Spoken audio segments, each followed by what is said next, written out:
Hello friends and welcome back to our channel smart traders club. Normally हम रोज बात करते हैं निफ्टी और बैंक निफ्टी के बारे में, लेकिन एक ऐसा दिन जो ट्रेडर्स फेवरेट होता है, जिस दिन एक्सपायरी होती है, वीकली हो या मंथली हो, निफ्टी और बैंक निफ्टी की, उस दिन हर ट्रेडर जो थोड़ा एक्टिव होता है मार्केट में, वो सोचता है कि आज के दिन एक्सपायरी डे का बेनिफिट ले लें। किस तरह से ले सकते हैं? दो तरीके से। आप एक तो ऑप्शन सेल करके, दूसरा है ऑप्शन बाई करके। ये दोनों तरीकों से लिया जा सकता है बेनिफिट एक्सपायरी डे का। हम जिसके बारे में बात कर रहे हैं आज, एक ऐसी स्ट्रैटेजी बेसिकली जिसके ऊपर में मैंने ऑलरेडी काम किया हुआ है। मैंने ये ट्रेड इनिशिएट किया हुआ था, इसमें प्रॉफिट भी बुक किया है मैंने, और मैं आपको आपका जो कॉन्ट्रैक्ट नोट होता है, मैं आपको वो कॉन्ट्रैक्ट नोट भी दिखाऊंगा इसका। लेकिन पहले समझेंगे स्ट्रैटेजी के बारे में। वीडियो एंड तक देखिएगा। क्यों? क्योंकि हर एक एग्जाम्पल जो यहाँ पे लिया गया है वो लाइव मार्केट से लिया गया है, और हर एक एग्जाम्पल में आपको एक स्टैंडर्ड सेट होता हुआ नजर आएगा। सो कब करना है स्ट्रैटेजी को, किस दिन हमें, एक्सपायरी डे के दिन तो करना है, लेकिन इवन एक्सपायरी डे को डिफरेंट कंडीशंस होते हैं। सो कौन से कंडीशंस में हमें इस पर्टिकुलर स्ट्रैटेजी को एग्जीक्यूट करना है, कब इसे हमें अवॉइड करना है, इन सब चीज़ों के बारे में हम लोग बात करने वाले हैं आज के इस एपिसोड में। शुरू करते हैं इसके बारे में। लेकिन पहले जो मेरा टेलीग्राम चैनल है, उस टेलीग्राम चैनल पे भी मैंने बात किया हुआ था कि एक स्ट्रैटेजी के ऊपर मैं काम कर रहा हूँ। 5 जनवरी का मैसेज है, और मैं 12:30 से 1:30 के बीच में आपको ये शेयर करूँगा, पर मैंने शेयर नहीं किया। नहीं करने के पीछे रीज़न मैं आपको थोड़ी देर में बताऊँगा। लेकिन एक चीज़ तो क्लियर है कि 12:30 और 1:30 के बीच की हम बात कर रहे हैं, तो ज़रूर इस पर्टिकुलर स्ट्रैटेजी का इस टाइम से लेना देना है, और क्यों लेना देना है वो आगे समझेंगे। आपके सामने जो फिलहाल चार्ट दिख रहा है, ये चार्ट है 6 जनवरी का, 6 जनवरी 2023 का। और जिस तरह से मैंने टाइम के बारे में बात किया था, you can look at the time. ये जो फिलहाल आपको इंडिकेशन दिख रहा होगा यहाँ पे, ये है 13:25, यानी 1:25 के आसपास का। मार्केट नीचे की तरफ, लेकिन उसके बाद थोड़ा ऊपर, देन नीचे, अंदर ऊपर जाते हुए नजर आया। करना कुछ नहीं है, हमें 5 मिनट्स का बैंक निफ्टी का चार्ट यूज़ करना है, और ये स्ट्रैटेजी आपको सिर्फ और सिर्फ बैंक निफ्टी में यूज़ करनी है। अगर आप यूज़ करना चाहें तो आप फिन निफ्टी के अंदर में भी यूज़ कर सकते हैं। सिर्फ एक चीज़ याद रखिएगा, फिनेंशियल निफ्टी के अंदर में सारे कॉन्ट्रैक्ट जो होते हैं वो लिक्विड नहीं होते हैं, तो थोड़ी सी लिक्विडिटी की प्रॉब्लम आ सकती है। सो फिनेंशियल निफ्टी में थोड़ा समझ के करना है, बैंक निफ्टी में लिक्विडिटी अच्छी खासी होती है, सो आपको वहाँ पर ये बेनिफिट मिलेंगे। सो पहला कंडीशन ये 5 मिनट के चार्ट पे होगा, दूसरा कंडीशन ये बैंक निफ्टी पे होगा, तीसरा कंडीशन ये एक्सपायरी डे के दिन में ही होने वाला है, बाकी किसी दिन इसे यूज मत करिए, ये काम होते हुए नजर नहीं आएगा। रीजन आपको थोड़ी ही देर में समझ में आ जाएगा उसके पीछे। चौथा कंडीशन टाइम का है, हमें टाइम पे नजर रखना पड़ेगा, और टाइम आपका 12:30 के आसपास से आप एक 12:15 से नज़र रखिए इसके पास में, और आपको लगभग 1:30 के आसपास तक नज़र रखना है। ये सम टाइम्स इट हैपेंस कि 1:30 के बाद 2 बजे तक भी मूव्स आते हैं। सो 12:15, 1:30, 1:45 तक के आसपास में ये टाइम, ये आपको देखना पड़ेगा।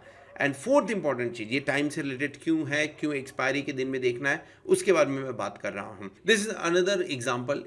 ये हम किस दिन की बात कर रहे हैं? हम बात कर रहे हैं 22 दिसंबर के बारे में। सो नॉर्मली होता क्या है एग्जैक्टली मार्केट में एक्सपायरी डे के अंदर में? कॉल एंड पुट दोनों राइटर्स एक्टिव होते हैं। क्यों? क्योंकि एक्सपायरी डे के दिन में कुछ ऐसे स्ट्राइक्स होते हैं जो जीरो होने वाले हैं।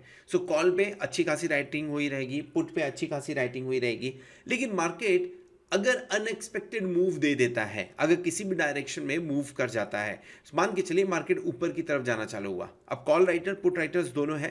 कॉल राइटर्स ने राइटिंग की हुई थी, लेकिन सिंस मार्केट ऊपर की तरफ जाना चालू हुआ, ये लॉस में आना चालू हो जाएंगे, और एक लेवल के बाद में ये अपनी पोजीशन खाली करना चालू करेंगे। अब आपको जो राइटर्स है वो भागते हुए नजर आए, सो क्या होगा? उस टाइम पे आपके जो कॉल के प्राइसेस है वो बढ़ते हुए नजर आएंगे, और पुट राइटिंग जिन्होंने कर रखी हुई है डेफिनेटली वो प्रॉफिट में होंगे उस टाइम पे। सेम वे में अगर मार्केट नीचे की तरफ जाता है, तो जो पुट राइटर्स जिन्होंने अच्छे लेवल्स पे राइट कर रखा हुआ था, ये आपको तेजी से निकलते हुए नजर आएंगे मार्केट से, यानी अनवाइंड करते हुए नजर आएंगे, जिसके चलते हुए जो पुट राइटर्स नीचे जा रहा है, पुट राइटर्स निकल रहे हैं, तो मार्केट और नीचे की तरफ जाता हुआ नजर आता है। आपने शायद एक और नाम सुना रहेगा अगर मार्केट में, मार्जिन कॉल। मार्जिन कॉल भी एक ऐसा चीज़ है जिसके चलते हुए बड़े मूव्स आते हैं। सडनली जो स्टॉप लॉस होता है वो हिट होता है, या तो अगर हिट नहीं हुआ तो मार्जिन कॉल्स आता है, और मार्जिन कॉल्स अगर मार्जिन नहीं भरा गया तो मार्केट, या ऐसा बोले ब्रोकर जो होता है, वो एक लिमिट के बाद में उसे अपने आप स्कोर ऑफ कर देता है, तो सडनली मार्केट एक ओवर रिएक्ट करता है। लेकिन हमें नज़र कहाँ डालना है, जो हमने पहले बात किया 5 मिनट निफ्टी बैंक, ये दोनों चीज़ इंपॉर्टेंट। टाइमिंग के बारे में हमने बात कर लिया है। ये जो इंडिकेशन आता है, ये जो टाइमिंग है, ये बहुत इंपॉर्टेंट है। पहला, यूरोपियन मार्केट चालू होने का टाइमिंग यही है, इसी बीच में यूरोपियन मार्केट चालू होता है, यानी वहाँ से सिग्नल आने चालू हो जाते हैं। ये तो रोज होता है, लेकिन जब यूरोपियन मार्केट से सिग्नल आता है, यूरोपियन मार्केट का मूड माहौल जिस हिसाब का होता है, उस हिसाब से थोड़ा बहुत मूवमेंट मार्केट में आता हुआ दिखता है। और फिर जो कॉल राइटर्स और पुट राइटर्स हैं, वो डिसाइड करते हैं कि छोड़ के भागना है या हमें बने रहना है। अगर कॉल अनवाइंड होता है तो वो कहीं और नहीं जाते, वो पुट राइटिंग कर लेते हैं। अगर पुट अनवाइंड होता है तो वो कहीं और नहीं जाते, कॉल अनवाइंड कर लेते हैं। सो हमें करना क्या है, पहली चीज 5 मिनट का चार्ट आपको ओपन रखना है, 5 मिनट का चार्ट निफ्टी बैंक के अंदर में। तीसरा चीज, आपको मूविंग एवरेजेस जो है, ये मैं एक्सपोनेंशियल की बात कर रहा हूँ, एक्सपोनेंशियल मूविंग एवरेज 9 का आपको चार्ट ओपन रखना है। ये जो आप लाइन देख रहे हैं ब्लू वाली, this is nothing but 9 minute का एक्सपोनेंशियल चार्ट। अब टाइमिंग होगा, ये देखिए टाइमिंग होगा लगभग 12:30 से शुरू होकर 3:30 बजे के आसपास में ये टाइमिंग। उस समय आपको कुछ स्मॉल बॉडीज बनते हुए मार्केट में नजर आएंगी। आपको ये स्मॉल बॉडीज तक का वेट करना होता है। स्मॉल बॉडीज बन रही है, मतलब क्या हो रहा है, मतलब डिस्ट्रीब्यूशन चालू है। कॉल राइटर्स, पुट राइटर्स, या आप ऐसा बोलिए कि जितने भी बायर्स है, सेलर्स है, मार्केट में फाइट कर रहे हैं और अभी भी ट्रेंड डिसाइड नहीं हुआ है। जब ये 9 मिनट का मूविंग एवरेजेस जो है ये तोड़ के मार्केट ऊपर की तरफ टिकना चालू कर देता है, उस टाइम पे आपको आपका ट्रेड एग्जीक्यूट करना चाहिए। आप अगर पुराना चार्ट देखेंगे, यानी अगर आप 15 दिसंबर का देखेंगे, एक्सपायरी क्या हुआ एग्जैक्टली, ऊपर की तरफ गया, एक कैंडल टिका, लेकिन उसके बाद में फॉल देखने को मिला। जो ऊपर की तरफ जिन्होंने ट्रेड लिया, जिन्होंने बुलिश ट्रेड लिया रहेगा, डेफिनेटली वो ट्रैप हुए यहाँ पे। सेकेंड वे में अगर आप यहाँ पे नजर डालें, यहाँ पे भी एग्जैक्टली सेम होते हुए नजर आया। स्टार्टिंग में बुलिश ट्रेड लिया, बाद में दिखाया कि नहीं बेरिश होगा, लेकिन फिर से मार्केट ऊपर की तरफ जाते हुए नजर आया हुआ। 29 दिसंबर यहाँ पे नजर डालिए क्या हुआ एग्जैक्टली, एक कैंडल बढ़िया सस्टेन किया ऊपर, जिसने भी ट्रेड लिया रहेगा वो प्रॉफिट में होगा, क्योंकि स्टॉप लॉस मैंने अभी तक डिस्कस नहीं किया आपसे, स्टॉप लॉस क्या लगाना है, डेफिनेटली यहाँ पे प्रॉफिट होता हुआ नजर आया हुआ है। लेकिन अभी तक जो कॉमन चीजें देखने को मिली हैं उसके बारे में मैं बात कर रहा हूँ। ये जो 12:30 वगैरह के आसपास में यहाँ पे स्मॉल बॉडीज, ये स्मॉल बॉडीज का होना बहुत ज़रूरी है। अगर स्मॉल बॉडीज आपको देखने को नहीं मिलती है, स्मॉल बॉडीज अगर देखने को नहीं मिलेंगी तो ट्रेड बनना इम्पॉसिबल होगा। So what we have to look for, we have to look for the first of all time, bank Nifty 5 minute chart, और 5 मिनट चार्ट के ऊपर में स्मॉल बॉडीज। उसके बाद जो ब्रेकआउट होगा 9 मिनट का जो आपका मूविंग एवरेजेस है, उसके जिस डायरेक्शन में मार्केट टिकेगा उस डायरेक्शन में एक बार मूव आने के पूरे चांसेस बनते हैं। सेम वे में आप 1 दिसंबर का एग्जांपल ले लीजिए। 1 दिसंबर अच्छा खासा बॉडी बना था, स्मॉल बॉडीज अच्छी खासी बनी हुई थी, लगभग 1:30 बजे के आसपास में टिका, और उसके बाद में अच्छा खासा फॉल देखने को हमें मिला। फिर रिकवर हुआ, नो डाउट इन दैट, लेकिन उस लेवल पे तो पहुंचा नहीं। सेम वे में अगर मैं बात करूं, मैंने 5th को क्यों नहीं बोला, 5 जनवरी को क्यों ये पर्टिकुलर ट्रेड के लिए मैंने नहीं सजेस्ट किया, उसके पीछे रीज़न क्या था। जो ये स्मॉल बॉडीज थी ये काफ़ी पहले ही बन चुकी थी और 12 बजे के बाद में मूवमेंट आ गया था। तो पहला एक रीज़न था, इस पर्टिकुलर जो स्ट्रैटेजी है उस स्ट्रैटेजी को मैं टेस्ट कर रहा था, तो मैंने इसे अवॉइड किया। मैंने एग्जीक्यूट किया था, लेकिन मैंने शेयर करना सही नहीं समझा। मैंने एग्जीक्यूट इसलिए किया था क्योंकि ये ऐसे लेवल्स पे थे और इतने गिर गए थे कि थोड़ी बहुत रिकवरी आने की संभावना थी, सो मैंने एग्जीक्यूट किया हुआ था। सो आपको 3 से 4 चीज़ें मैं एक बार फिर से बता देता हूँ, ध्यान से सुनिएगा। 3-4 चीज़ों पर आपको ध्यान रखना है। ये निफ्टी बैंक में हम स्ट्रैटेजी लेंगे, 5 मिनट का चार्ट होगा। दूसरा, मूविंग एवरेजेस एक्सपोनेंशियल आपको 9 मिनट्स का रखना है।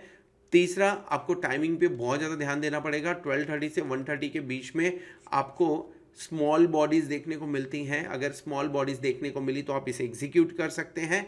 कब एग्जीक्यूट करना है, जब 9 मिनट के मूविंग एवरेज जो 9 बॉडी जो होती हैं उसका जो एक्सपोनेंशियल मूविंग एवरेज है उसके जिस साइड भी ब्रेकआउट सस्टेन करता है, ये 15 मिनट से सस्टेन किया हुआ है, जिस साइड भी सस्टेन करता है उस साइड का आपको ट्रेड लेना चाहिए। बुल साइड और बेरिश साइड आपके ऊपर डिपेंड करता है, वो चीज़ आपने किस तरह से एनालाइज किया वो उसके ऊपर वो चीज़ डिपेंड करता है। अब ट्रेड क्या लेना है पहले वो समझ लीजिए। अब मैंने जो एक ट्रेड 5 तारीख को लिया था, मैंने नहीं शेयर किया था। नहीं शेयर करने के पीछे रीज़न थोड़ा सा मेरा डाउट था, लेकिन फिर मैंने एग्जीक्यूट किया था। ये देखिए, बैंक निफ्टी 42,400 के आसपास में ट्रेड कर रहा था at the money.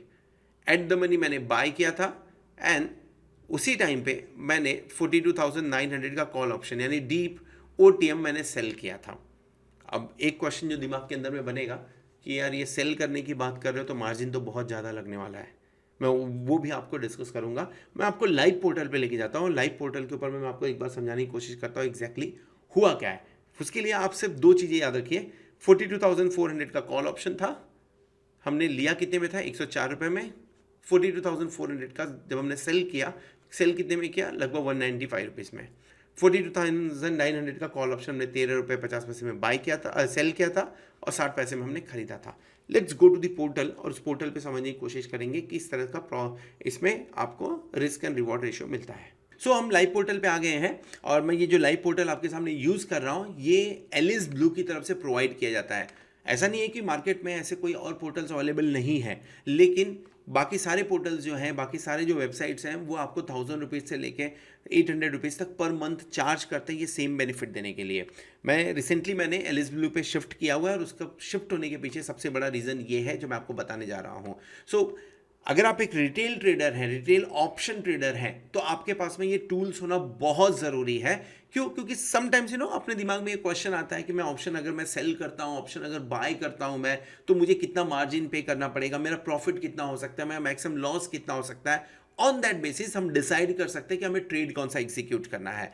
Alice blue का ये जो पोर्टल है ये एक प्रोफेशनल ट्रेडर के हिसाब से यूज़ करने के लिए बहुत बढ़िया है। कहाँ से आप यूज़ कर सकते हैं, आपको खाली लॉगिन करना है आपके एलिस ब्लू के अकाउंट में और यहाँ पे ओनली ऑप्शन एक्सप्लोर उसमें क्लिक कर लीजिए। आपके लिए ये कुछ सेकंड के अंदर में पोर्टल ओपन हो जाएगा। बेस्ट पार्ट ये है कि इस पोर्टल के थ्रू आप अपने सारे के सारे ट्रेड भी एग्जीक्यूट कर सकते हैं। सो हमारा जो एग्जांपल है उस पर आते हैं, बाद में मैं आपको इसके बारे में थोड़ा सा और बताऊंगा। हमने जो एग्जांपल लिया हुआ था हमने बैंक निफ्टी का लिया था। So let me write bank Nifty here. Bank Nifty मिल गया। एक्सपायरी डेट छोड़ देते हैं, क्यों? क्योंकि एक्सपायरी डेट नहीं, हम बैंक डेटेड टेस्टिंग कर रहे हैं तो उसके बारे में मैं बात नहीं कर रहा हूँ। हमने सिर्फ कॉल्स के बारे में बात किया था, तो हम यहाँ से पुट एंड फ्यूचर निकाल देते हैं और कॉल्स आ गया।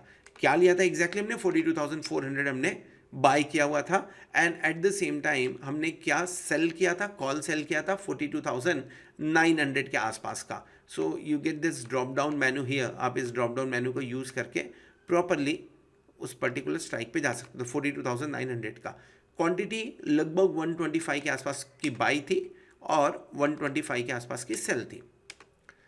कितने में लिए सेल किया था हमने, लगभग 104 रुपये के आसपास में हमने बाय किया हुआ था और 13.50 सो लगभग 13 रुपीज़ के आसपास की सेल थी ना। ये पर्टिकुलर ट्रेड मैंने उस दिन एग्जीक्यूट किया था।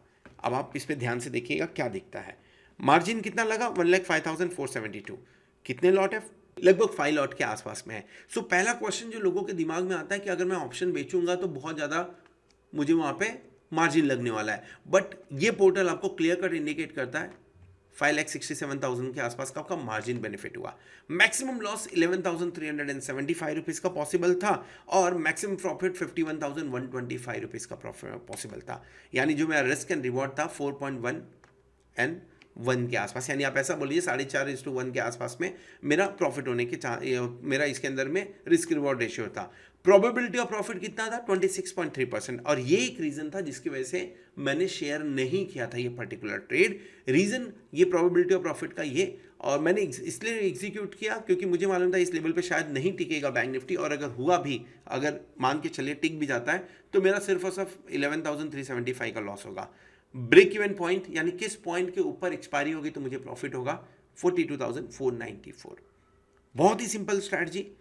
जब मैंने ये रखा स्ट्रैटेजी इस पर्टिकुलर पोर्टल में डाला तो मुझे क्लियर कट दिख गया कि ये 4.1:1 का रिस्क रिवॉर्ड रेशियो प्रॉफिटेबल है। मार्जिन ठीक ठाक लग रहा है एक्सचेंजेस के हिसाब से, और मैक्सिमम लॉस मेरी लिमिट के अंदर में है। इसके लिए रिस्क लिया जा सकता है। मैंने इस पर्टिकुलर चीज़ के लिए ये रिस्क लिया। हाँ, मैं उतना देर तक टिका नहीं मार्केट में, तो डेफिनेटली 25,000 के आसपास के प्रॉफिट लेके मैं यहाँ से निकलता बना। सो ये एक पर्टिकुलर पोर्टल आपके पास में होना चाहिए ताकि आप प्रॉपरली एग्जीक्यूट कर सको ट्रेड को। क्यों? जब आप ऑप्शंस के ट्रेड लेते हो तो दोनों लेग साथ में आपका एग्जीक्यूट होना चाहिए। आप यहाँ से प्लेस ऑर्डर करके इस चीज़ को कर सकते हो। अगर आपको ऑर्डर प्लेस नहीं करना हो, स्ट्रैटेजी सेव करना है, तो आप उस चीज़ को भी यहाँ पे कर सकते हो। तो this is one of the wonderful platform provided by Alice Blue. अगर आपके पास में अकाउंट है तो डेफिनेटली आप इसका बेनिफिट ले रहे होंगे, और अगर आपके पास में अकाउंट नहीं है तो डिस्क्रिप्शन में जो लिंक दिया है उस लिंक पे क्लिक करके आप एलिस ब्लू के साथ में अकाउंट ओपन कर सकते हैं। फ्री ऑफ कॉस्ट इस स्ट्रैटेजी को, इस पर्टिकुलर पोर्टल को आप यूज़ कर सकते हैं। मैंने आपको इस पोर्टल का सिर्फ एक छोटा सा एग्जांपल दिया हुआ है, आगे इसके बहुत सारे ऑप्शन चेन, लाइव मार्केट में एनालिटिकल टूल्स वगैरह, बाकी बहुत चीज़ इसके अंदर में अवेलेबल है जो एक रिटेल ट्रेडर्स के पास में होना कंपलसरी है। So this is all about this strategy जो मैं आपको डिस्कस करना चाहता था। In case if you have any question on this particular strategy, आप comment box में mention करिए, I will be available to answer that. So this is all about this particular strategy. Thank you very much. Bye bye.